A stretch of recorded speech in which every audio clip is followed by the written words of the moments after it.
fear had already taken control of me, because only 5 minutes earlier, I had spoken to a man with that exact name, and he had begged me over the phone to bring him his medicine before he died. The midnight delivery that should never have happened. Part 2. With trembling hands, I slowly pressed the doorbell. For a few long moments, the alley remained completely silent. Then, I heard footsteps approaching from inside the house. The gate slowly opened. A young man stood before me. His eyes were red and swollen, as if he had been crying for hours. I held out the brown envelope and said, "Brother, this is an urgent medicine delivery for Mr. Sajid Kamal. He placed the order online." The young man stared at me in complete disbelief. The expression on his face slowly changed from confusion to shock. After a few seconds, he spoke in a quiet voice. "Are you making some kind of joke? Sajid Kamal was my father. He passed away 3 days ago. We've just finished his Quran recitation and Fatiha." The moment I heard those words, my entire body went cold. A strange chill spread through me from head to toe. With shaking hands, I pulled out my phone and opened the delivery app. I showed him the live order on my screen. "Brother, I'm not lying. Look, the order is active right now." I even called this number while searching for the address. He answered the phone himself and guided me here.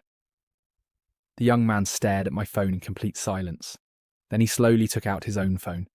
After checking the number, he looked back at me. "This is definitely my father's number. But his phone has been switched off ever since he died." I looked at him in disbelief. "Is his phone still inside the house?"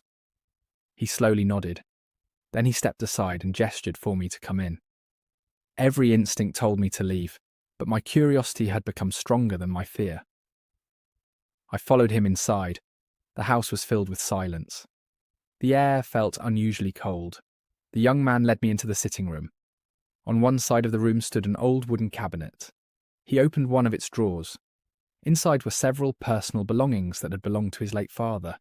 He reached inside and pulled out an old mobile phone. Holding it in his hand, he said, "Look, the battery is completely dead. It's been lying inside this drawer for the last 3 days. So tell me, how could anyone have answered your call?" My heartbeat became faster and faster. Without saying another word, I took out my own phone, with trembling fingers. I dialed Sajid Kamal's number again.